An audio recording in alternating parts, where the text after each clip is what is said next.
The movie opens with Mike Banning taking part in an intense military training exercise. Moving through a large tactical facility, he clears one room after another, overpowering every hostile soldier who steps into his path. Mike is only moments away from reaching the final exit when Wade Jennings, one of his own teammates, suddenly shoots him and brings the drill to an end. Bruno, another member of the unit, immediately starts shouting at Mike for deliberately knocking him down on the staircase. Mike refuses to apologize. He argues that these exercises need to feel as dangerous and unpredictable as real combat. In his eyes, training gently would only get them killed once actual bullets started flying. Afterward, Mike and Jennings walk together and discuss Jennings' private military company, Salient Global. Their conversation soon turns toward rumors that Mike may be chosen as the next director of the Secret Service. Jennings sees an opportunity and asks his old friend to help Salient Global secure a government contract to train agents in tactical operations. Mike does not promise anything directly, but he agrees to put in a good word and see what he can do. Although Mike still appears strong and capable, his health has quietly started falling apart. He has been suffering from painful migraines, severe insomnia, and other physical problems caused by years of injuries and constant combat. He has visited several doctors, but he has kept the situation hidden from President Alan Trumbull and even from his wife, Lee. One physician warned him that his body is reaching its limit and described him as a catastrophe waiting to happen. With those health concerns hanging over him, along with the responsibility of raising his young daughter Lynn, Mike is not completely convinced that becoming director is the right decision. The position would bring more authority, but it would also place even greater pressure on a man already struggling to hold himself together. During a White House press conference, President Trumbull speaks publicly about his commitment to diplomacy and peaceful international relations. Mike stands nearby beside David Gentry, the current director of the Secret Service, while Trumbull explains that he wants to avoid unnecessary wars and pursue cooperation instead of military escalation. Not long afterward, Trumbull invites Mike and several members of the protection detail to join him on a fishing trip. While the agents keep watch around the lake, the president privately speaks with Mike and officially offers him the position of Secret Service Director. Despite his earlier doubts, Mike is honored by the offer and happily accepts. Their peaceful conversation is suddenly interrupted when the men notice what appears to be a dark cloud of bats moving rapidly across the sky. Within seconds, they realize the objects are not animals at all. They are small weaponized drones heading directly toward the president. The swarm closes in and immediately opens fire. Agents are torn apart by bullets and explosions before they have time to respond. Boats erupt in flames, men are blasted into the water, and the entire security detail is thrown into chaos. Mike reacts instantly, covering Trumbull with his own body before pulling him overboard. The two men plunge beneath the surface and remain underwater, using the lake to hide from the drones scanning above them.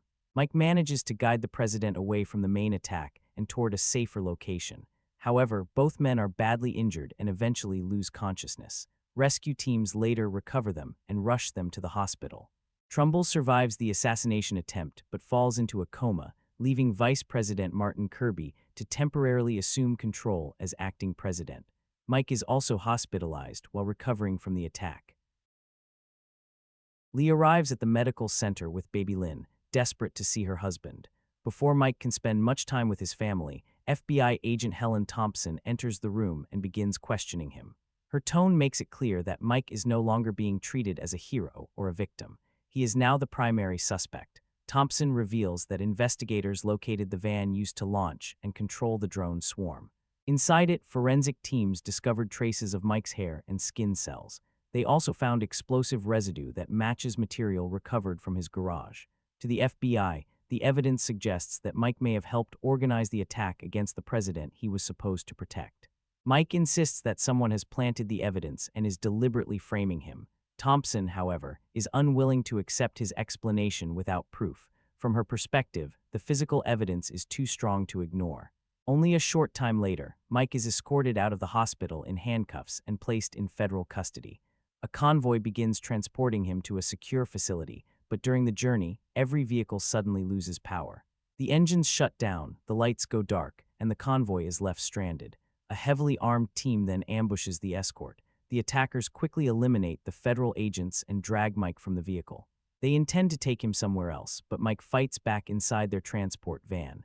During the struggle, he causes the driver to lose control, sending the vehicle crashing violently into a tree. As Mike searches the wreckage, he recognizes one of the attackers as Bruno, the same man who took part in the training exercise earlier.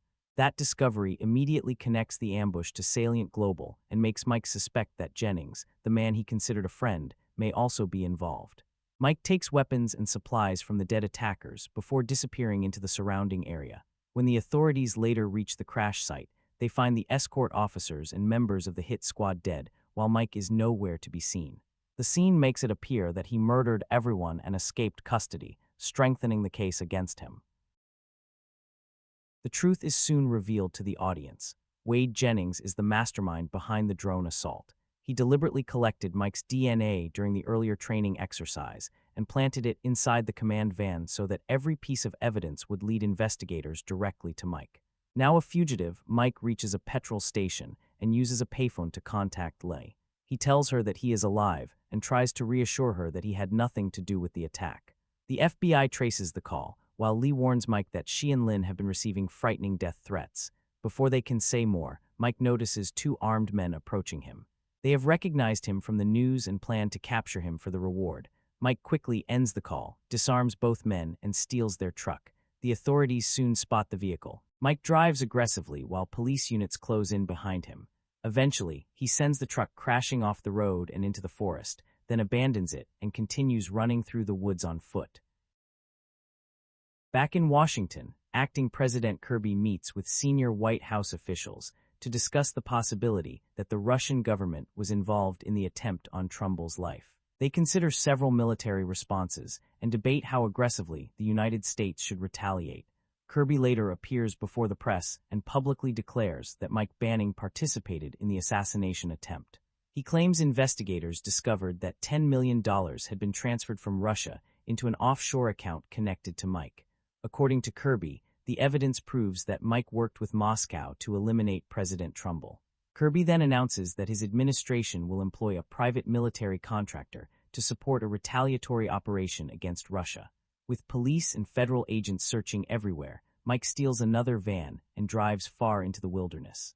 His destination is the hidden home of his estranged father, Clay Banning. Clay is a decorated former Marine who abandoned Mike when he was still a child and has lived completely outside society for many years. Although Clay believes no one knows where he is, Mike secretly tracked him down long ago and has always been aware of his location. Deep inside the forest, Clay now lives alone in a remote cabin, isolated from the government, technology, and nearly everyone else in the world. Mike finally tells his father everything: how he has been framed for the attack on President Trumbull, how the entire country now believes he is a traitor, and how the real people behind it are still hunting him.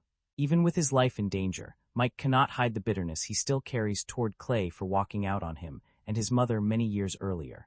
Their reunion is tense, filled with old resentment that neither man has ever truly dealt with. While Mike and Clay are talking, Jennings succeeds in tracing Mike's location to the remote cabin. Determined to eliminate the only person who can expose the truth, he sends a heavily armed Salient Global team into the forest to finish the job. Clay's property, however, is far more secure than it appears. Using surveillance cameras positioned around the area, Mike and Clay spot the approaching mercenaries before they reach the cabin. Clay immediately leads his son into a concealed underground passage and tells him to remain perfectly still.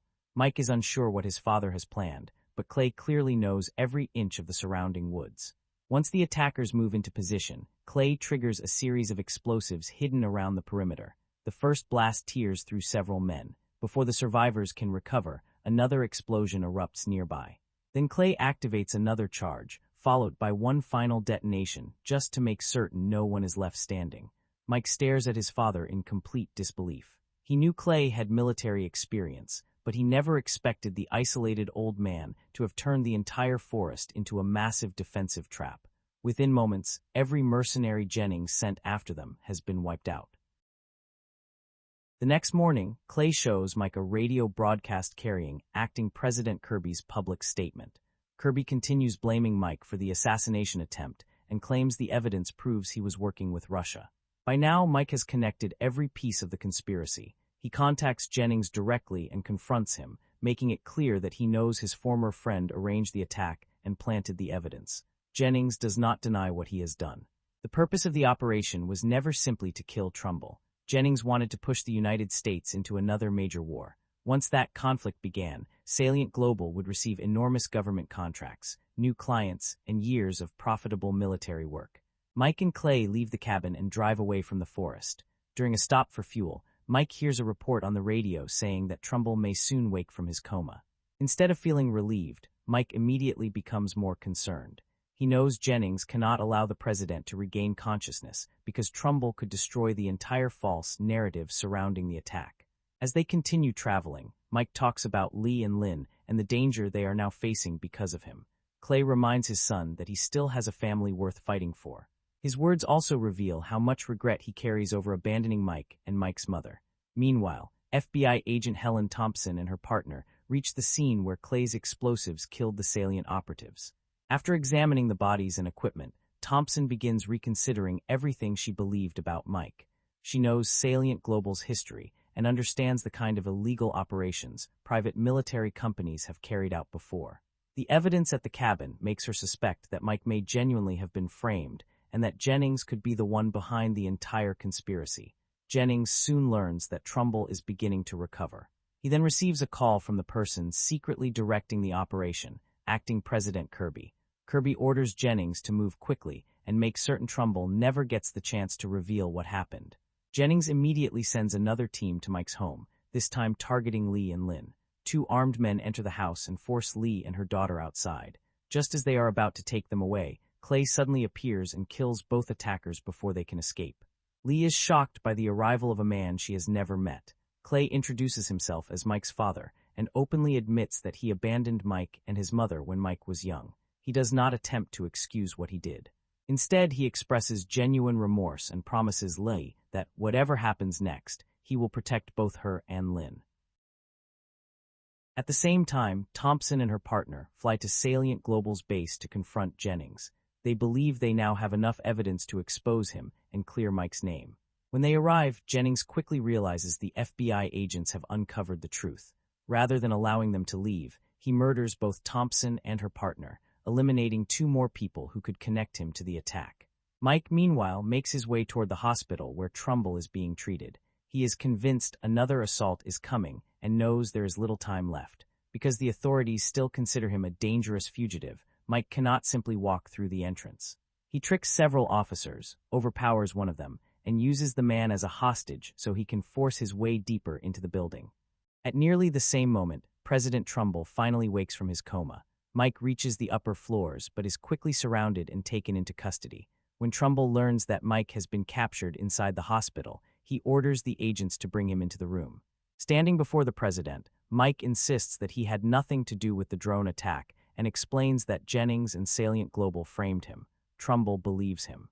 He knows Mike personally, and more importantly, he understands that he would never have survived the original attack without Mike risking his own life to save him.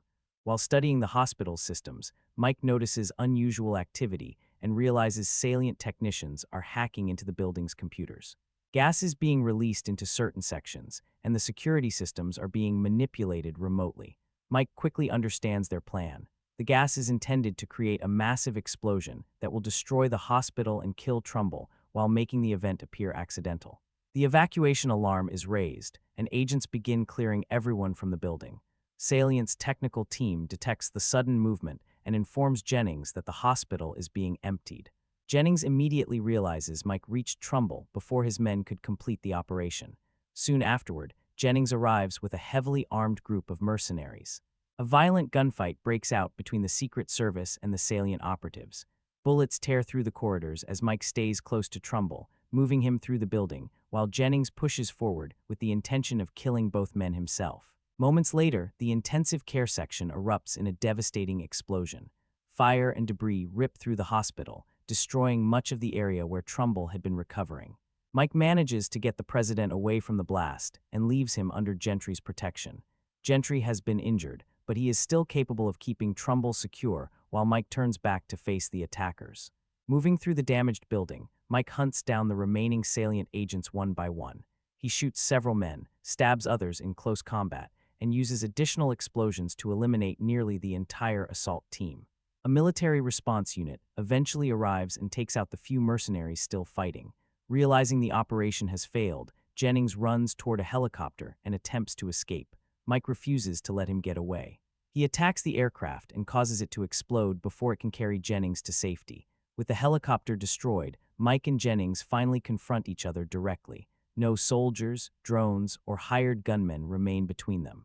The two former friends agree to settle everything in a one-on-one fight. Their battle is brutal and personal. Jennings fights desperately, but Mike ultimately overpowers him and drives a blade into his body. He leaves Jennings on the ground, bleeding heavily until he finally dies from his wounds. After the truth comes out, every charge against Mike is dropped, and he is officially cleared of involvement in the assassination attempt. Trumbull and Gentry also uncover Kirby's connection to Jennings and Salient Global. Kirby is removed from the White House and arrested for his role in the conspiracy, including his attempt to start a war for political and financial gain. With the danger finally over, Clay is welcomed into Mike's home. Lee allows him to stay with the family, giving him a chance to rebuild his relationship with his son and recover some of the years they lost. Mike later meets privately with President Trumbull. He admits that he hid the truth about his migraines, insomnia, and declining physical condition. Because of that dishonesty, Mike believes he failed in his duty and tells Trumbull that he should resign from the Secret Service. Trumbull refuses to hold it against him. He understands why Mike kept his condition hidden and forgives him. He then reminds Mike that the offer to become director of the Secret Service still stands. This time, with his name cleared and his family safe, Mike accepts the position. Angel Has Fallen is one of those movies where the reaction probably says more about what you wanted from it than what the movie actually delivers. Some people watched this and saw a tired third installment dragging an old action formula back onto the screen. Others saw exactly the kind of loud, uncomplicated thriller they had been missing. And honestly, I understand both sides. If you go into this expecting a smart political conspiracy with carefully hidden villains, believable government procedures, and a story that constantly surprises you, the movie starts losing you pretty quickly. Most of the major developments are easy to predict. You can usually tell who should not be trusted, where the betrayal is coming from, and how Mike Banning is eventually going to clear his name. The film does not exactly play hard to get, but there is another way to watch it. You can accept that this is a Gerard Butler action movie where helicopters explode, bullets somehow miss the hero at the correct moments, and federal agencies become strangely ineffective whenever the story needs Banning to escape. Once you make peace with that, Angel Has Fallen becomes a much easier movie to enjoy. That seems to be where the audience split really comes from.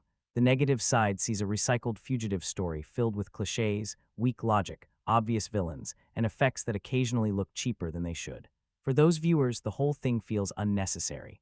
Olympus Has Fallen already gave us the strongest version of this character. London Has Fallen pushed the destruction further, and now the third film appears to be rearranging familiar pieces without finding a genuinely new reason to exist. And that criticism is fair. There are moments where the writing feels incredibly lazy. Characters ignore obvious information, investigators overlook things that should be impossible to miss, and the conspiracy depends on nearly everyone behaving just badly enough for the plot to continue. You can feel the screenplay moving people into position rather than allowing events to unfold naturally.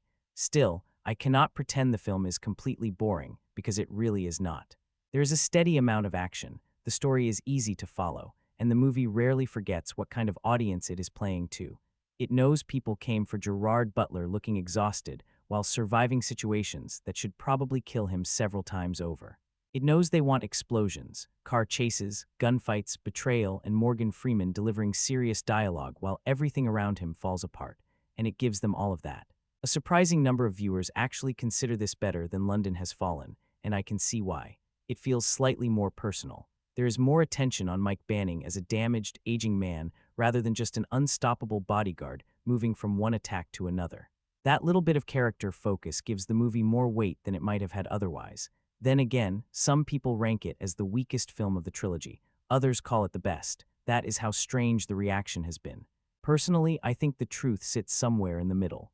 Angel Has Fallen is not a great action film, but it is not the disaster its harshest critics make it sound like either. It is predictable, over the top, technically uneven, and sometimes ridiculous. It is also watchable, energetic, and occasionally more entertaining than it has any right to be. The biggest mistake would be taking it too seriously. This is not the kind of movie that invites deep analysis after the credits. You are probably not going to spend the next week thinking about its political themes or carefully constructed character arcs. You may not even remember every detail a few days later, but while it is playing, there is a decent chance you will be pulled along by the pace, the noise, and the sheer confidence with which it throws one absurd situation after another at Mike Banning. So the divide makes sense. For some viewers, familiar means lazy. For others, familiar means comfortable. Angel Has Fallen lands directly in that gap. It is a movie that can feel completely disposable and strangely satisfying at the same time. That may not sound like glowing praise, but for this kind of action movie, it is probably the most honest compliment I can give. The main setup is simple enough. President Trumbull is attacked, almost everyone around him is killed, and Mike Banning somehow becomes the prime suspect. Not exactly the best day at work. Banning survives the drone strike along with the president, but instead of being treated like the man who nearly died protecting him, he wakes up accused of planning the entire assassination attempt. Evidence has conveniently appeared, federal agents are already convinced, and suddenly the most trusted man in the Secret Service is public enemy number one. It is a familiar setup, obviously. The loyal agent gets framed, nobody believes him, and now he has to escape custody while hunting down the people responsible. You have seen versions of this story before, probably more than once. The film does not hide that. It basically takes Mike Banning out of his usual position as the president's shield and turns him into the man every government agency is chasing. That change does give the third movie a slightly different energy. In the first two films, Banning was usually running toward the danger. Here, he spends a large part of the story trying to stay alive long enough to understand what is happening. He cannot trust the people around him, he cannot contact his family safely, and he has no idea how far the conspiracy reaches. Friends might be enemies, government officials might be involved. Even asking for help could expose his location. Of course, the movie never makes the mystery as complicated as it wants us to believe. The real villains are not exactly hiding in the shadows. You can probably work out who is involved long before Banning does. Still, the idea of turning him into a fugitive works because it forces the character into a more vulnerable situation. He is already physically struggling before the attack happens. His body is worn down, he is hiding medical problems, and he has started wondering how much longer he can continue doing this job. Then, without warning, everything he has built his life around is taken away. His reputation is destroyed, his family is placed in danger, and the country he has repeatedly protected suddenly sees him as a traitor. That part is more interesting than the conspiracy itself. Banning is not just trying to stop another attack. He is fighting to prove that his entire life has not been a lie. He has sacrificed his health for the president, survived impossible situations, and remained loyal through all of it. Now the same system he served is hunting him down based on evidence that feels almost too perfect. The film could have explored that betrayal more deeply, and honestly, I wish it had. There is something compelling about a man who has given everything to his job, discovering how quickly the government can turn against him. But Angel Has Fallen is still an action movie first, so it does not sit with that idea for very long. Before long, Banning is escaping transports, running through forests, stealing vehicles, and surviving another group of armed men. That is where the movie is most comfortable. The fugitive angle also allows Banning to rely on the skills we normally only see during presidential emergencies. He has to think quickly, disappear when necessary, use the environment, and stay ahead of both trained investigators and professional killers. The movie keeps reminding us that even when he is injured and exhausted, this is still a man who has spent years preparing for worst-case scenarios. Naturally, some of his escapes are ridiculous.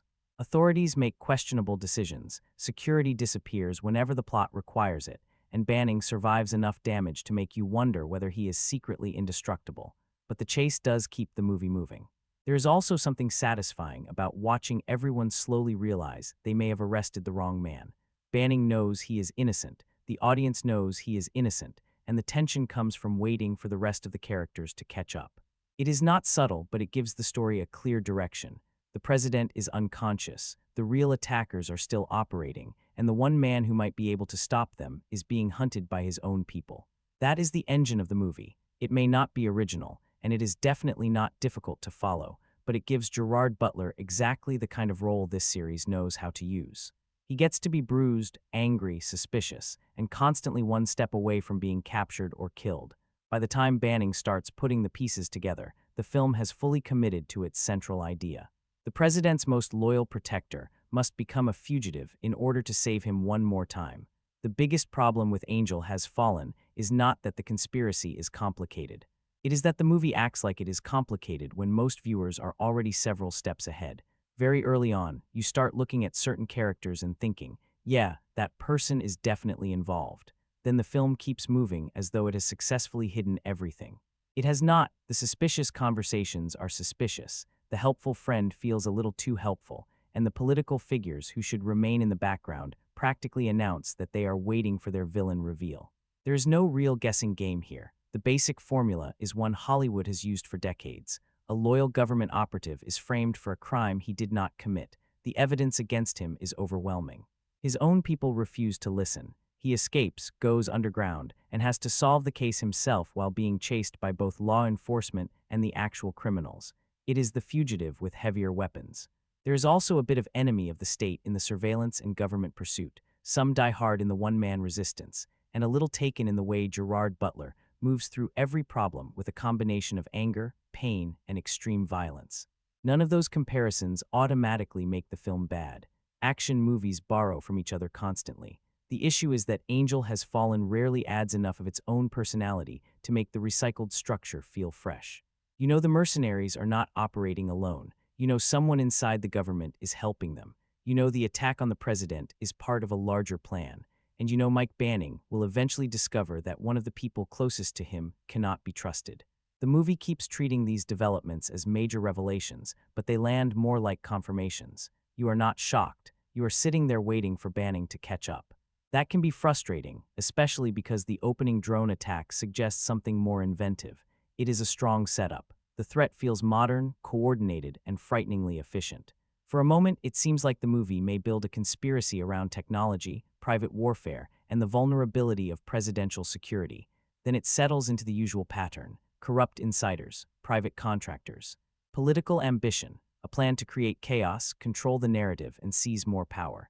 We have been here before, and the film does not do much to disguise the route. Even the villains behave like people who know they are in an action movie. They explain too much, underestimate Banning constantly, and make decisions that seem designed to give him another opportunity to escape. They have access to weapons, intelligence, trained soldiers, and government connections, yet they still struggle to eliminate one injured man who can barely sleep without pain. That is part of the fun, I suppose. These movies are built around the idea that Mike Banning is always the most capable person in the room. It does not matter how many enemies surround him or how carefully the conspiracy has been planned. Eventually, someone will make a mistake, Banning will notice it, and the entire operation will begin collapsing. The problem is that predictability removes some of the tension. When the movie introduces a new character, you immediately start sorting them into two groups: future ally or obvious traitor. When someone gives Banning advice, you question their motive. When a politician makes a serious speech, you wait for the camera to hold on them slightly too long. The film's mystery is not really a mystery. It is a checklist. Still, there is a reason this formula survives. It works. A framed hero gives the story instant momentum. He cannot simply report what happened because nobody believes him. He cannot go home because his family is being watched. He cannot trust the system because the system has already decided he is guilty. Every normal option is taken away, leaving only the action movie option: escape, investigate, and fight back. That structure is easy to understand, and Angel Has Fallen benefits from that simplicity. You never lose track of what Banning is trying to do. He needs to identify the attackers, prove the evidence was planted, protect the president, and expose whoever is controlling the operation.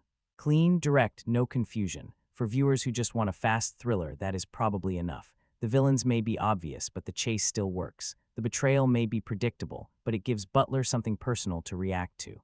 The government conspiracy may feel recycled, but it provides a reason for Banning to fight his way through forests, roads, safe houses, and eventually a hospital. The film is not trying to reinvent the political thriller. It is trying to use a familiar structure to keep the action moving, and sometimes familiarity can be comfortable. You know what kind of movie this is. You know the innocent hero will eventually be believed. You know the bad guys will become more reckless as their plan falls apart. You know there will be a final confrontation where Banning pushes his damaged body far beyond anything medically reasonable. The surprise is not in what happens. It is in how loudly it happens. That is probably the fairest way to look at the conspiracy. As a mystery, it is weak. As a framework for action, it does the job. You may spot the mastermind almost immediately. You may predict every betrayal before the characters do. You may even recognize entire scenes from better movies. But Angel Has Fallen keeps moving with enough confidence that, for a while, you can stop asking where you have seen this before and just watch Mike Banning tear through it again. There is suspending disbelief, and then there is watching Mike Banning survive Angel Has Fallen. The movie tells us repeatedly that this man is physically breaking down. He has suffered multiple concussions, his back is giving him trouble, he cannot sleep properly, and he is secretly relying on pain medication just to keep functioning. That is actually an interesting direction for the character. For once, Banning is not presented as an indestructible action figure, at least not until somebody starts shooting at him. The second the action begins, most of those health problems quietly step aside. He crashes, falls, gets beaten, escapes armed convoys, runs through the woods, fights trained mercenaries, and somehow keeps moving like his body has a special agreement with the screenplay. He will look exhausted afterward, of course. Gerard Butler makes sure of that. There is usually some heavy breathing, a painful expression, maybe a hand pressed against his side. Then the next attack begins, and Banning is back to doing things that would put a perfectly healthy person in intensive care. That is not necessarily unusual for this genre. Action heroes have been surviving impossible injuries forever. The difference here is that the film specifically makes Banning's declining health part of the story, then becomes strangely selective about when it matters. His condition is serious during conversations. During gunfights, not so much. And Banning is not the only source of questionable logic. The entire conspiracy depends on government agencies becoming unbelievably incompetent at exactly the right moments. After the drone attack, evidence against Banning appears almost immediately. It is so complete, so perfectly arranged, and so convenient that somebody should probably pause and ask whether it was planted. Instead, the investigation moves at action movie speed. Banning is treated as guilty before anyone seems willing to seriously consider how the president's most trusted protector could organize an enormous attack while standing directly inside it. He nearly gets killed along with everyone else, but apparently that is not suspicious enough. Then there is the matter of the attackers themselves. At different points, armed men are killed, vehicles are abandoned, equipment is left behind, and entire crime scenes exist that should contain mountains of useful information. Yet investigators struggle to identify the organization responsible. These are not ghosts. They are heavily armed contractors arriving in trucks with weapons, communications equipment, and bodies that presumably have fingerprints, dental records, military histories, or something. But the plot needs the FBI to remain behind Banning, so basic investigative progress happens very slowly. The authorities are brilliant when they need to locate him, and strangely helpless when they need to examine anything that might prove his innocence. There is also a moment when Banning reaches a phone after escaping and contacts his family, knowing perfectly well that the call is probably being monitored. He already has important information about the people hunting him. This would seem like a good time to mention names, give a warning, or share anything useful before the call is traced. He does not. Instead, the scene stretches out the emotional tension while leaving the audience wondering why a highly trained Secret Service agent is refusing to say the one thing that could change the investigation. Maybe he is worried about putting his family in more danger. Fair enough, but the movie does not make the reasoning convincing. It just needs Banning to remain isolated for a little longer. That happens quite a lot.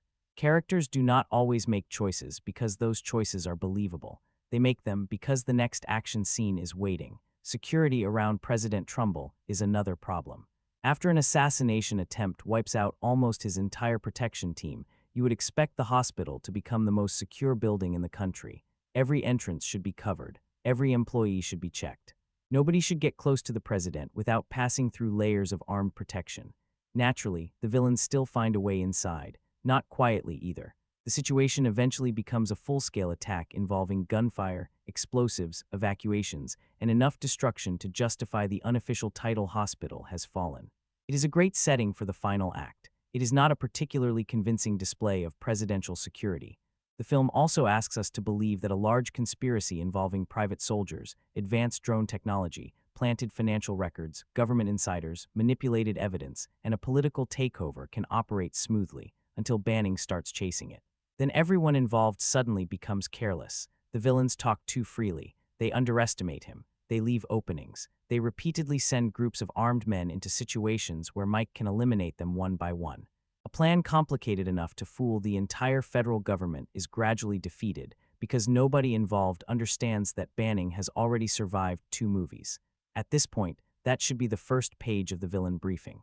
Do not assume he is dead. Do not stand close enough for him to grab your weapon. And definitely do not explain the plan while he is still breathing. Clay Banning's property gives the movie some of its most enjoyable absurdity.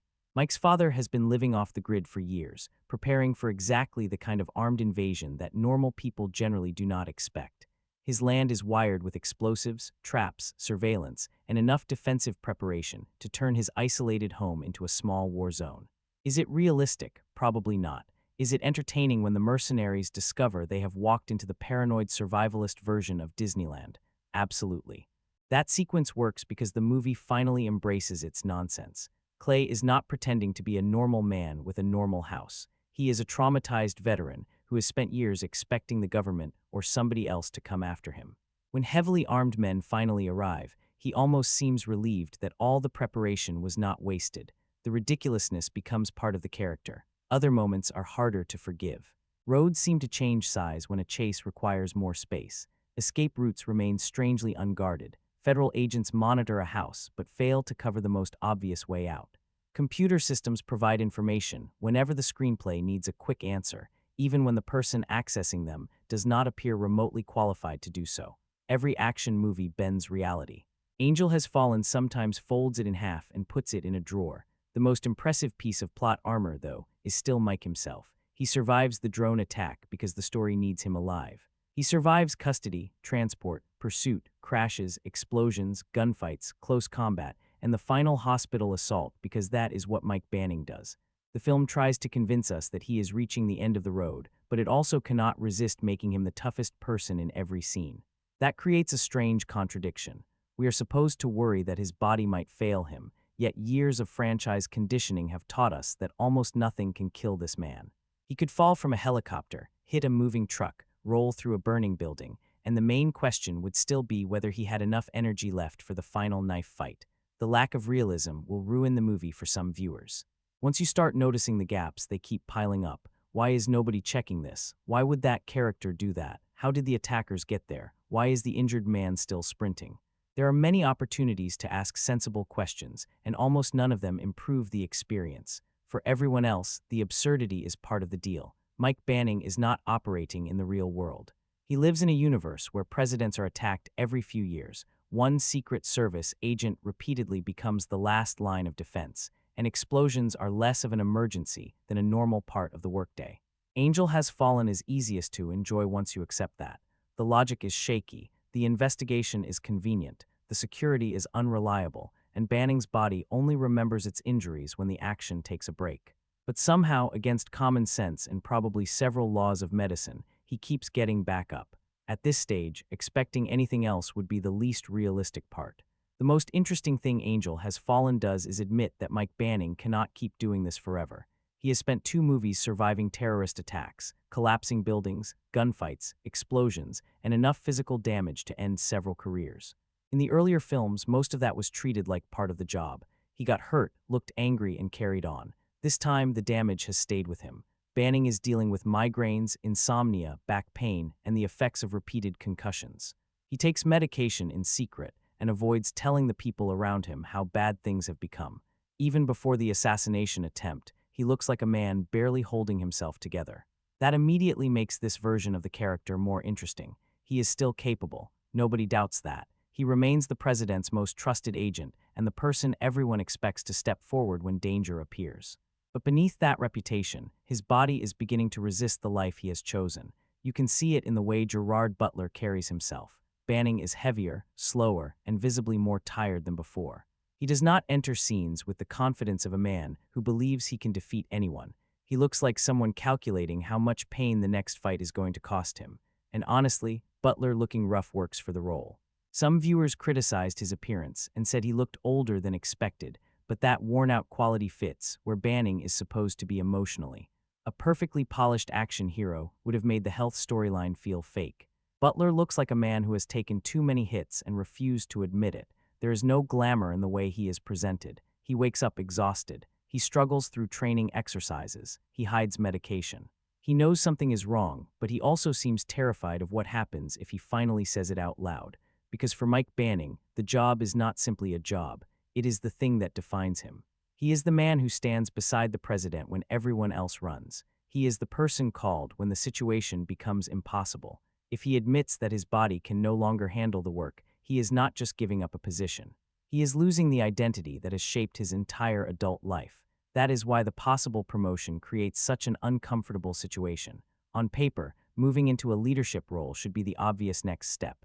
It would keep him close to the president while taking him away from the constant physical danger. His experience makes him qualified, and his body clearly needs the change. Yet Banning hesitates. Part of him knows he should accept. Another part still believes that leaving the front line means becoming less useful. He has built his value around being the man who takes the hit, enters the building, and personally stops the threat.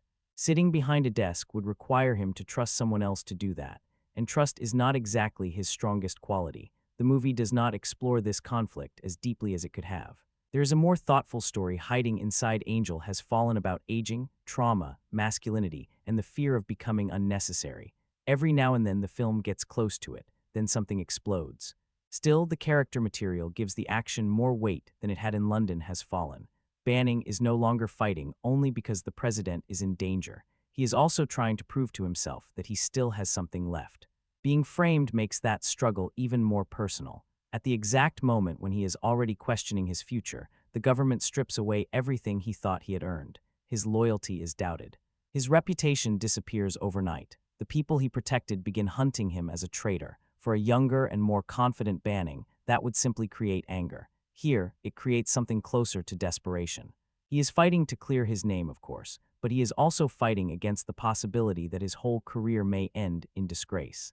After sacrificing his health for the country, he suddenly faces the chance that history will remember him as the man who tried to murder the president. That fear gives Butler more to work with than the usual grim determination. There are moments when Banning appears genuinely frightened, not because he thinks the mercenaries will kill him, but because he may not be able to protect his family or convince anyone of the truth. He is used to controlling dangerous situations. Now his own body is unreliable, the government is against him, and every person he contacts could be placed at risk. The character feels cornered in a way he did not before. Of course, Angel Has Fallen still wants him to behave like an action hero, so the vulnerability has limits. Once the shooting starts, his injuries become surprisingly flexible. He can run, fight, crash vehicles, survive explosions, and push through pain that should probably leave him unconscious. The movie wants the damaged man and the unstoppable warrior at the same time. That contradiction is hard to ignore, but it also reflects the way Banning sees himself. He knows he is hurt. He knows he is approaching the end. Yet every time danger appears, he forces himself back into the role he understands. Pain can wait, the mission cannot. It is not healthy, but it is believable for this particular character. Banning has no idea how to slow down. Even when he talks about leaving the job, it sounds less like a decision and more like something he hopes will somehow decide itself. He does not want to tell his wife the truth because she might force him to confront it. He does not want to tell the president because it could remove him from duty, so he keeps pretending. The relationship with his father helps explain some of that behavior. Clay Banning is another former soldier who never properly dealt with what his service did to him. He escaped society, isolated himself, and built an entire life around suspicion and survival. Mike chose a more respectable path, but the emotional pattern is not completely different. Both men carry trauma. Both avoid talking about it. Both treat preparation and physical strength as substitutes for emotional honesty. Mike may wear a suit and protect the president, while Clay lives in the woods surrounded by explosives, but neither of them knows how to live peacefully after war. That parallel gives Mike's condition more meaning. His father represents one possible future, a man who survives everything but loses his connection to normal life. Mike has a wife, a child, and a career, yet he is already hiding pain and withdrawing from the people closest to him. The danger is not only that his body will fail, it is that he may become emotionally unreachable long before that happens. This is where the film's more personal direction pays off. The series finally looks at the cost of turning one man into a permanent national savior. Banning has protected presidents and stopped catastrophic attacks, but the victories have left him damaged in ways medals and promotions cannot repair. He has become very good at surviving. Living is the part he seems less prepared for. Gerard Butler handles that side of the role better than some of the dialogue deserves. He is not giving a subtle psychological performance, but there is a real heaviness to him. Even when Banning says little, Butler makes it clear that the character is carrying more than physical pain. There is embarrassment in the way he hides his medication. There is fear behind his refusal to retire. and there is a strange sadness in watching him return to violence, because violence is the one place where he still feels completely certain of himself. The film eventually offers him a chance to be honest about his condition and reconsider what comes next. It is not a dramatic transformation. Banning does not suddenly become a different person or deliver a long speech about healing. That would probably feel wrong for him anyway. Instead, there is a small recognition that strength cannot always mean continuing until the body collapses. Sometimes it means admitting that something has changed. Whether the franchise would actually allow Mike Banning to retire is another question. These movies need him running through gunfire, and the character does not seem built for a quiet life. But Angel Has Fallen at least lets him feel mortal. Not completely mortal, obviously. He still survives things that would end most people before the second act. Yet for the first time, the film makes us aware that every fight is leaving something behind. That makes this Mike Banning more human than the invincible version. He is still the hero. He is still the toughest man in the room when the story needs him to be. But he is also tired, frightened, physically damaged, and beginning to understand that protecting everyone else has come at a serious cost. The explosions may be the reason people watch Angel Has Fallen. Banning's struggle with the man he is becoming is the reason this installment has anything more than explosions to offer. Gerard Butler has reached the stage of his action career where the roughness is part of the appeal. He does not look polished in Angel Has Fallen. He looks tired, swollen, irritated, and permanently one bad night away from collapsing. In another movie that might be distracting, here it actually helps. Mike Banning is supposed to be worn down, and Butler looks like he has been carrying this character around for years. There is a heaviness to him now. He moves differently than he did in Olympus Has Fallen. The confidence is still there, but it is buried under pain, frustration, and the sense that every fight takes more effort than the last one. Some viewers saw that and thought Butler looked past his prime. Others saw a more believable version of an aging action hero. I lean closer to the second view. A younger, faster, perfectly conditioned Banning would not make much sense in this story. The whole point is that the job has damaged him. Butler's face, posture, and slower physicality communicate that before the dialogue even explains it. He looks like a man who has been hit too many times and has no intention of admitting it. That is useful because Butler has never been an actor who disappears completely into a role. You are always aware that you are watching Gerard Butler. The voice, the intensity, the slightly wild stare, it all comes with him. Usually the movie just needs to find the right place to use it. Mike Banning is that place. Butler understands this kind of character. He knows how to play someone who is angry without turning every scene into shouting. He can make silence feel tense. He can stand in a room looking half dead and still give the impression that everyone else should be careful. That quality carries a lot of the film. The dialogue is not always helping him. Some lines are blunt, some are overly explanatory, and others sound like generic national security talk written to fill space between explosions. Butler cannot fix all of that, but he delivers it with enough conviction that the scenes keep moving. He rarely looks embarrassed by the material. That matters in a movie this ridiculous. The actor has to believe in the situation even when the audience knows it makes no sense. Butler commits to every chase, every betrayal, every painful injury, and every moment where Banning somehow survives something that should end the movie immediately. There is no wink at the camera. He plays it completely straight. That seriousness can sometimes make the film funnier than intended, but it also stops the whole thing from falling apart. If Butler treated the story like a joke, there would be nothing holding the action together. He gives the nonsense weight. His performance works best when the movie allows him to slow down. The scenes where Banning hides his condition, struggles with pain, or tries to speak honestly with his wife show more vulnerability than the earlier films gave him. It is not delicate acting, exactly, but it feels genuine. Butler has always been more convincing when his characters are under pressure than when they are relaxed. He seems most comfortable playing men who are barely holding themselves together. Banning's physical decline gives him a reason to bring that tension into quieter scenes. Even when he is sitting still, he looks uncomfortable in his own body.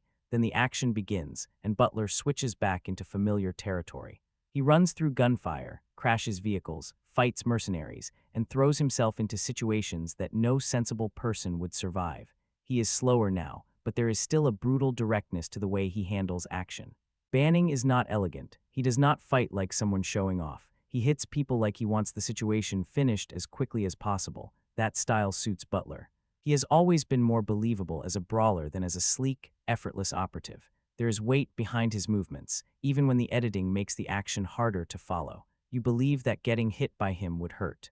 You also believe that he is getting hurt in return. That gives the fights a slightly more physical feeling, despite all the plot armor. Butler sells the strain. He limps, gasps, grimaces, and looks increasingly miserable as the story continues. The movie may forget his injuries whenever it needs another chase, but Butler does not completely forget them. He keeps some of that exhaustion in the performance. The relationship with Nick Nolte brings out a different side of him. Butler becomes less controlled around Clay. The tough Secret Service image cracks a little, and suddenly Banning looks like a son who has spent years carrying resentment he does not know how to express.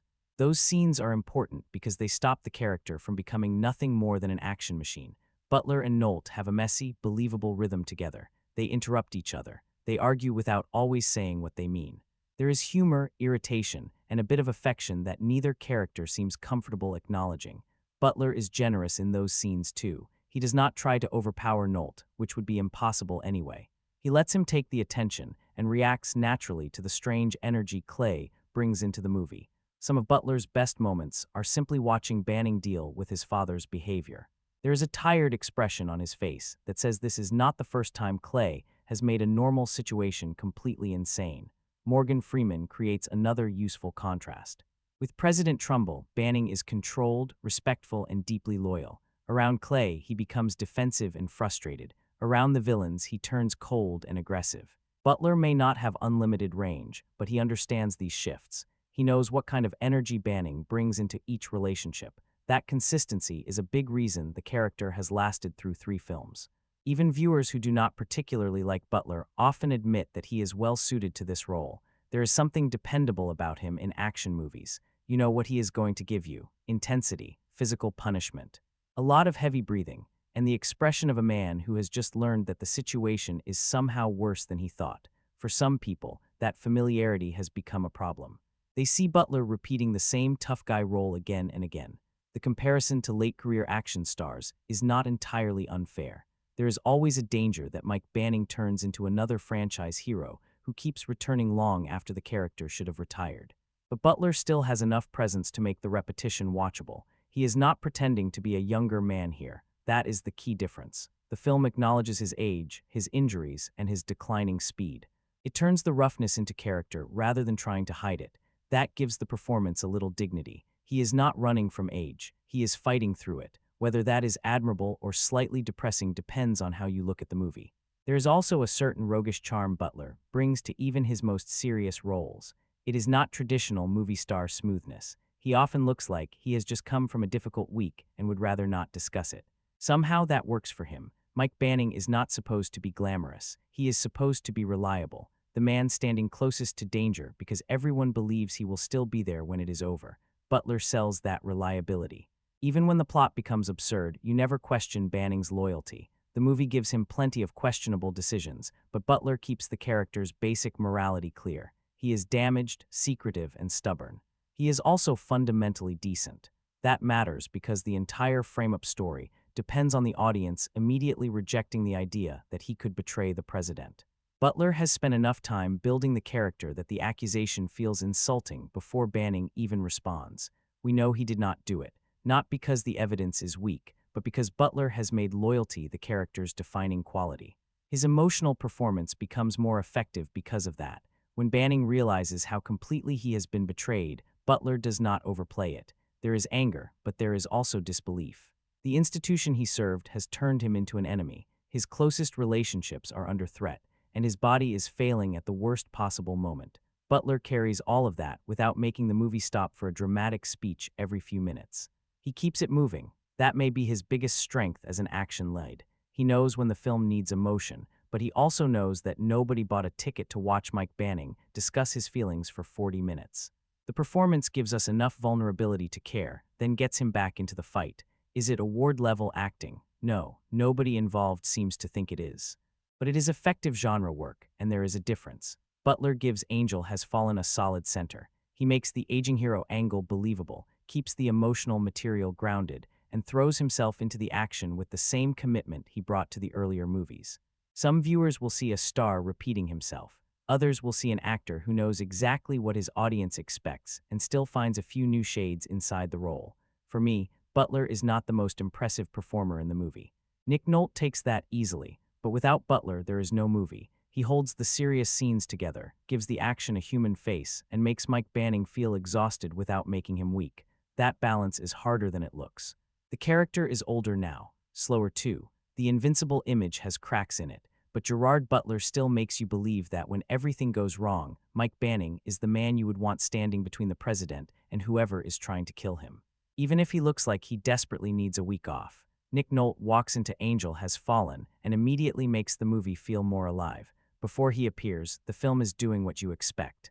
Mike Banning is framed, the government is chasing him, the villains are closing in, and Gerard Butler is carrying the whole thing with that permanently exhausted look he has perfected. Then Clay Banning shows up. Suddenly the movie has a pulse. Clay is Mike's estranged father, a former soldier who has spent years living alone, off the grid, surrounded by weapons, traps, and enough suspicion to make normal conversation almost impossible. He is not exactly waiting at the door with a hug. Actually, he seems more prepared for an invasion than a family reunion.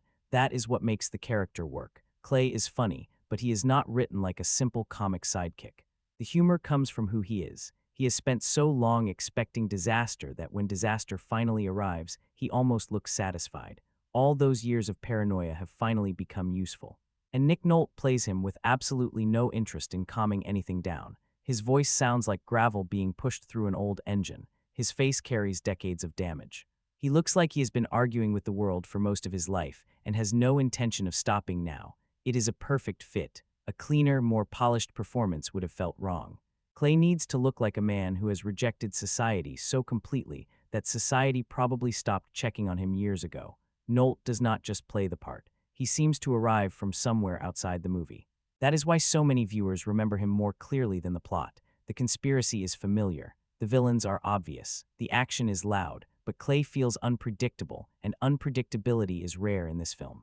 You never quite know whether he is going to offer Mike help, insult him, disappear into the woods, or blow up half the property. Sometimes he does all of that in roughly the same scene. The first meeting between Mike and Clay is especially good because the film does not force an emotional reunion too quickly. Mike has not come looking for his father because he suddenly wants closure. Angel Has Fallen uses that persona well, even if it does not challenge it very much. The film also benefits from not being embarrassed by its own simplicity. There are action movies that seem ashamed of being action movies.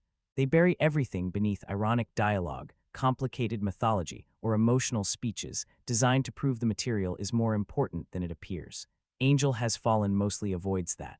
It gives Banning some personal problems, but it never forgets why people came. The drones arrive, cars crash, Clay blows up his property, the hospital turns into a battlefield, Banning fights the villain. The movie understands the assignment. That confidence can be enjoyable. There is something refreshingly old-fashioned about the whole thing. One hero, one conspiracy, clear enemies, loud weapons, no shared universe to understand. No complicated setup for 6 future projects. You can watch Angel Has Fallen without studying anything beforehand. Even people who missed the first 2 movies can follow it easily. Mike protects the president. Someone frames him. He has to prove the truth. That is all the preparation required. In a market filled with franchises that demand loyalty to years of connected stories, that simplicity has value. Of course, this is still a 3rd installment, and the repetition is difficult to ignore. The Has Fallen series has now placed Banning at the center of several massive attacks. Each time, institutions fail, heavily armed villains take control, and Mike becomes the only person capable of putting things right. The formula is becoming absurd even by action movie standards. How many catastrophic threats can surround the same Secret Service agent before somebody reconsiders his assignment? At a certain point, keeping Banning near the president feels less like protection and more like tempting fate. The movie cannot answer that, so it does not try. It simply asks the audience to accept another crisis. That is where personal expectations become important. Go into this looking for realism, and you will probably become irritated very quickly. The federal investigation is too convenient. The villains are too obvious. The security failures are enormous. Banning survives far too much. His injuries matter until the action needs them not to. The conspiracy depends on intelligent people repeatedly missing obvious information. The film will not survive serious logical examination. It barely wants to be examined at all. This is a press play and go with it movie. That phrase is often used as an excuse for weak writing, and sometimes it is. Audiences should not have to shut down every critical thought just because a film contains explosions. There is a limit. Angel Has Fallen occasionally crosses it. some plot holes are not small details. They are large enough to affect the entire investigation. Certain decisions exist purely because the story needs Banning to remain isolated.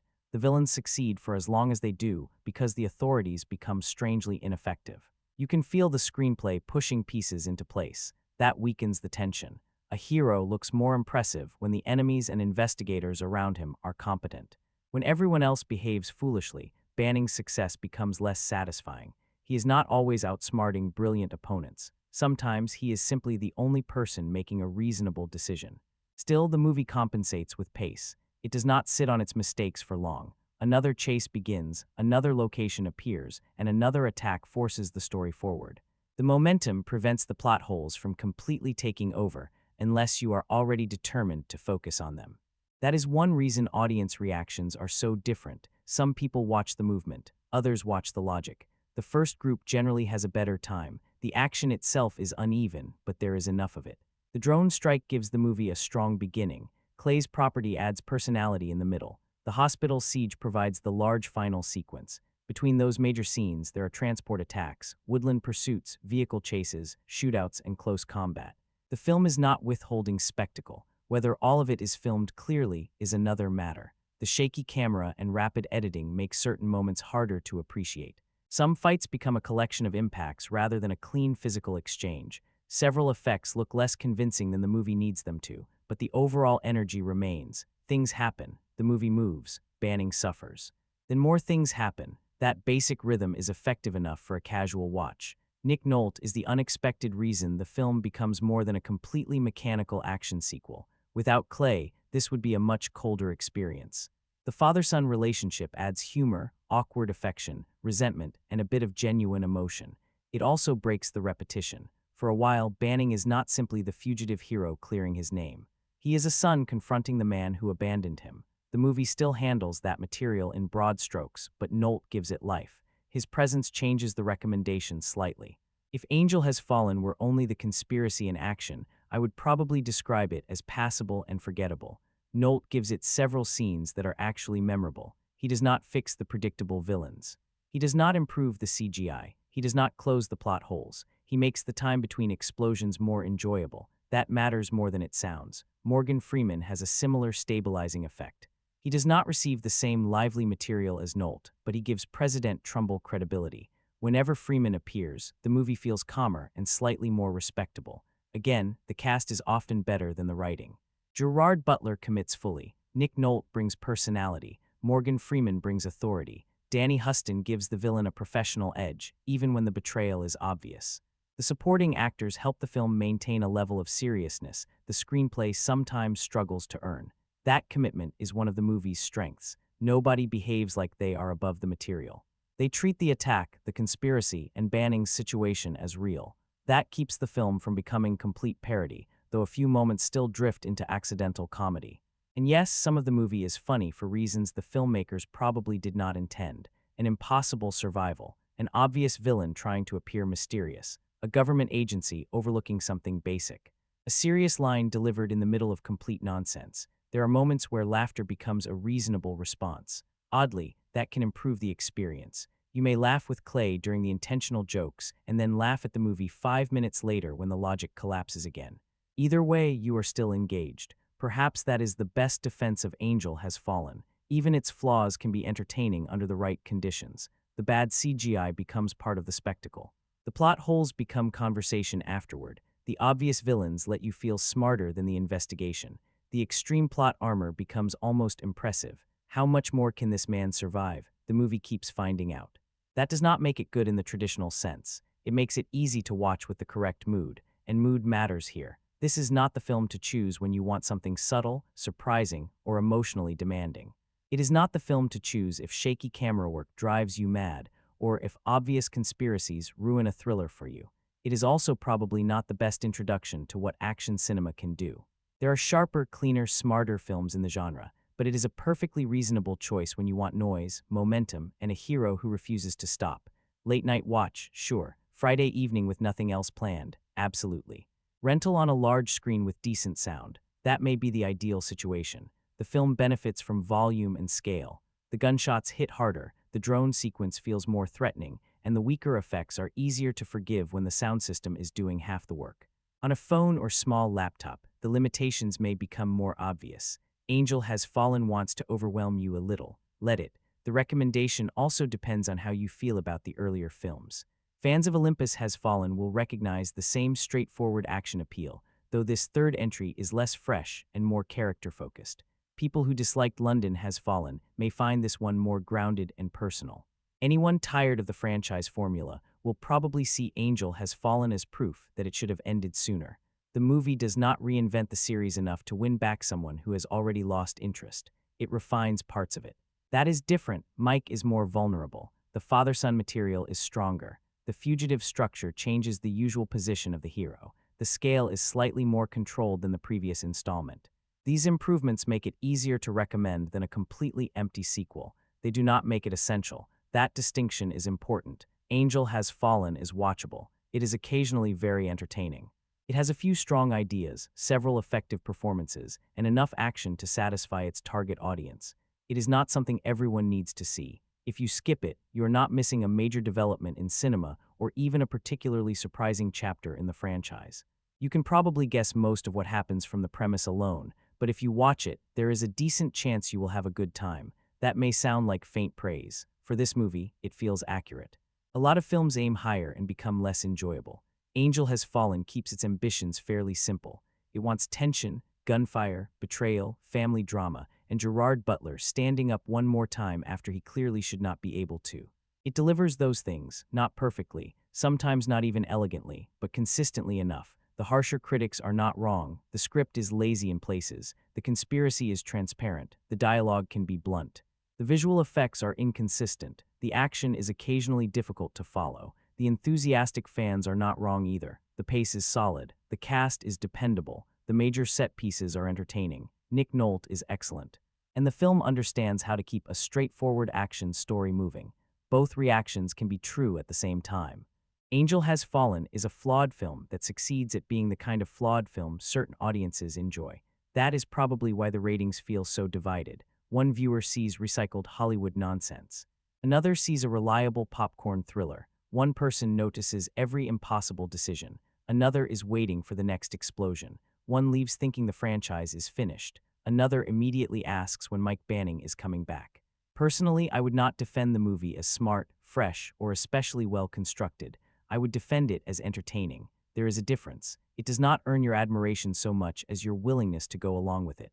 The film asks you to accept the obvious villains, the impossible survival, and the questionable logic in exchange for 2 hours of action and a few unexpectedly good character moments. Whether that trade feels fair is entirely up to you. For me, it mostly does. The movie is stronger whenever Nick Nolte is present, whenever Butler is allowed to show Banning's exhaustion, and whenever the action stays clear enough to appreciate. It is weaker whenever the conspiracy pretends to be mysterious, or the dialogue starts explaining things nobody needed explained. The good and bad never fully separate. They travel together through the entire film.